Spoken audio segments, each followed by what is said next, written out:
We trace the origins of our summer's violence, to a physical confrontation that occurred back in November of 2016.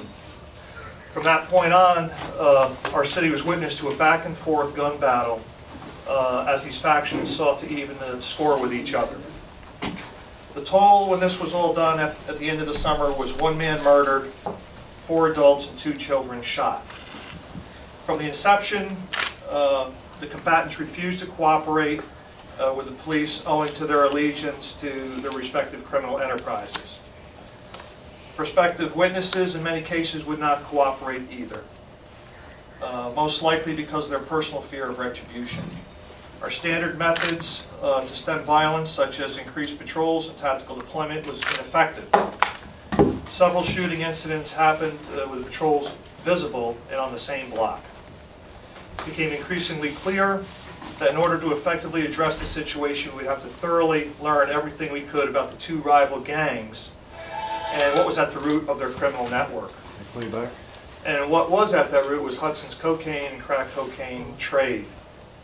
In the early summer of 2017, shortly after the May 1st shootings at 5th and State Street, a task force was made up of HPD, New York State Police Special Investigations Unit, several federal agencies, the FBI, ATF, and DEA. We began to ramp up investigative acts and information sharing. Hundreds of hours of surveillance, data review, interviews, as well as laboratory and scientific analysis were done in the pursuit of this case. We're here today. I've asked you to come here today because we're informing you of the progress of our efforts up to date and what we call Operation Falling Stars, as we continue to move forward and prosecute those responsible for the turmoil caused to our city. Arrested yesterday by teams from the HPD, SIU, and FBI on federal narcotics trafficking charges were Archie Evans, who is also known as Archie Wright, AJ. He's 41 years old from Hudson, New York. It's right behind you, Major. Stephen Richardson, otherwise known as Face, 35 years old, of Lydia Lane, Stuyvesant. William Morrison, a.k.a. Woody, 31 years old, North 3rd Street, Hudson. And Jalon Morrison, otherwise known as Wheezy, 36 years old, from Hudson. Bryce Hallback, 32 years old, from Hudson, is a fugitive from justice. She remains at large, and we're considering her armed and dangerous. Going to leave that up, Nick. This investigation has uncovered a drug distribution network that we're prepared to present in court. These charges are severe, with some of the defendants looking at anywhere from 10 years in prison to life sentences. We have information that this group may have been distributing over 1 kilogram of powder cocaine weekly in our small area here. Defendants were placed in the Rensselaer County Jail and are pending arraignment today in federal district court. Information is currently being developed that directly correlates to the shootings of this summer, and further investigations and acts and information will be forthcoming. We are working closely with District Attorney Paul Scheike and his office as we advance our investigation. It's evident that the department did not have the resources to carry out this investigation, something of this scope, without the support of the New York State Police. It's important to note that our department throughout this still maintained its current caseload, also working concurrently with the Sheriff's Office on Operation Blue Hammer, which was very successful. The members of the HPD were called upon to work many hours. New York State Police contributed a small army of support to build a very impressive body of evidence. As we present our case in court, the expansive effort will become more evident. Technicians, analysts, forensic scientists, undercover officers from the troopers and federal agencies were utilized. Lastly, our citizens and civic leaders should be commended for their patience and trust that our department was giving a full effort in this matter.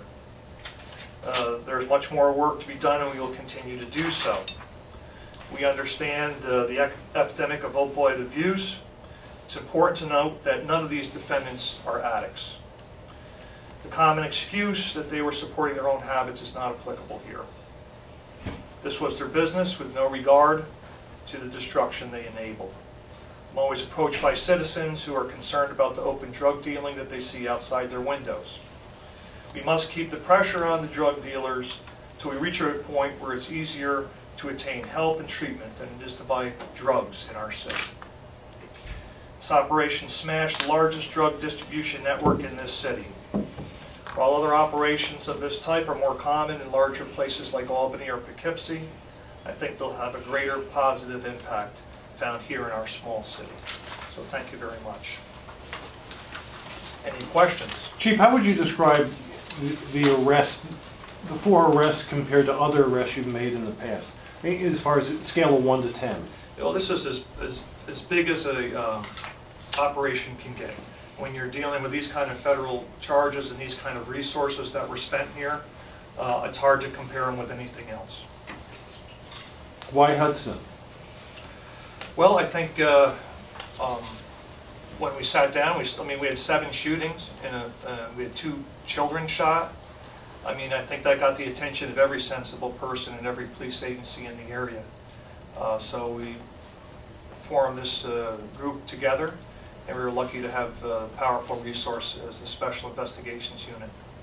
The people arrested, are they with, you were talking about the 2 rival factions, are they all with one faction or from both? This is all from, this is from one of the rival factions, so this is one team. If there's 2 teams, this is one team, the more powerful team I believe we've taken out.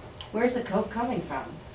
Well, that's part of the investigation that'll be revealed, where we tailed them, where they came from, what their network is. That'll come out down the road. And before you talked about targeted violence, what do you have to say to the people of Hudson about the violence that we had over the summer? Well, you know, the folks were pretty patient with me. The idea that, hey, there's people being shot in the street, you're asking them to give you some time to let you work on this case. That's what we had to do. It wasn't a conventional investigation. We had to step back and say, how are we going to handle this thing? And clearly, as we look into these people, what are they all about? What are they doing? We uncover quite a profitable drug network.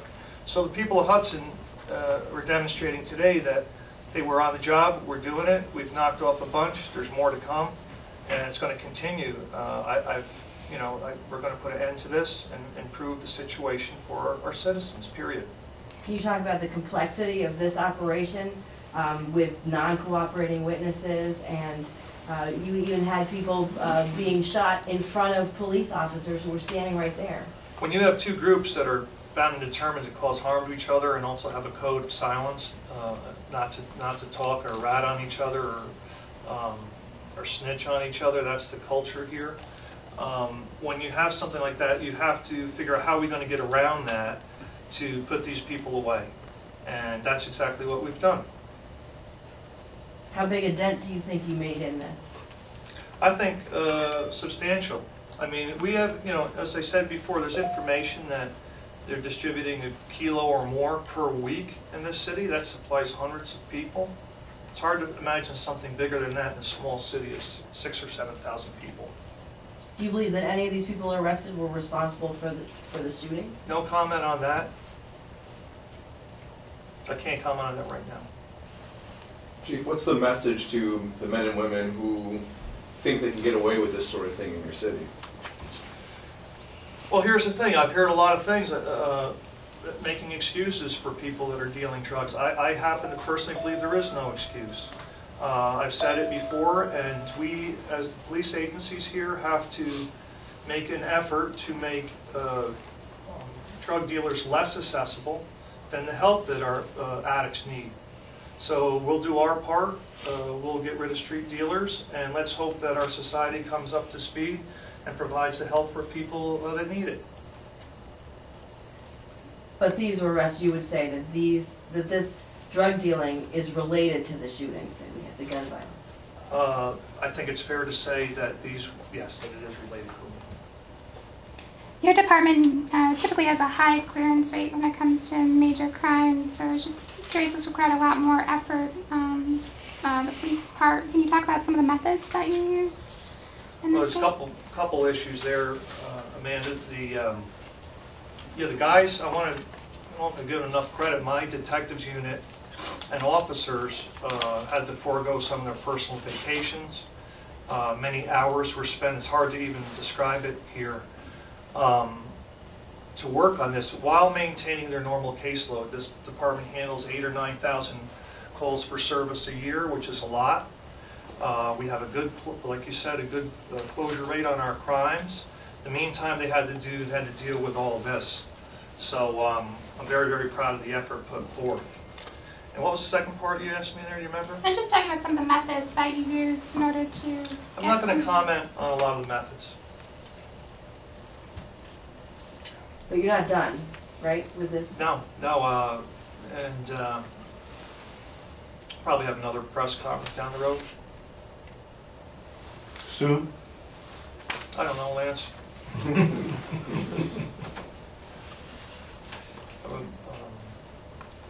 I'm just very, very happy.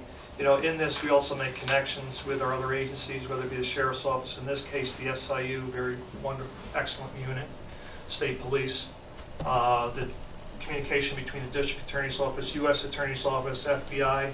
This is a lot of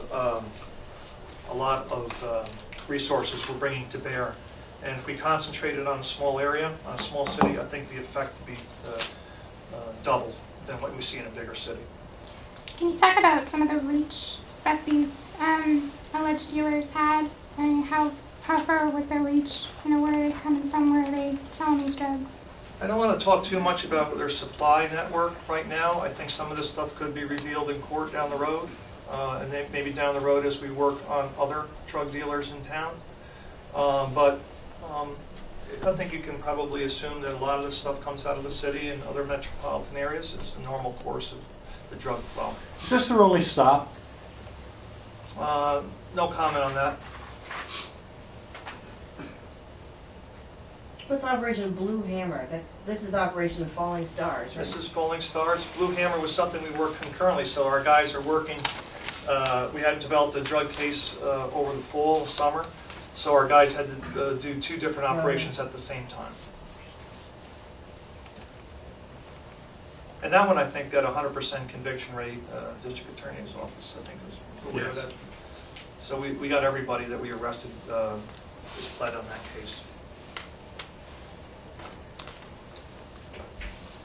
So do you think this is going to put a stop to the violence from the summer?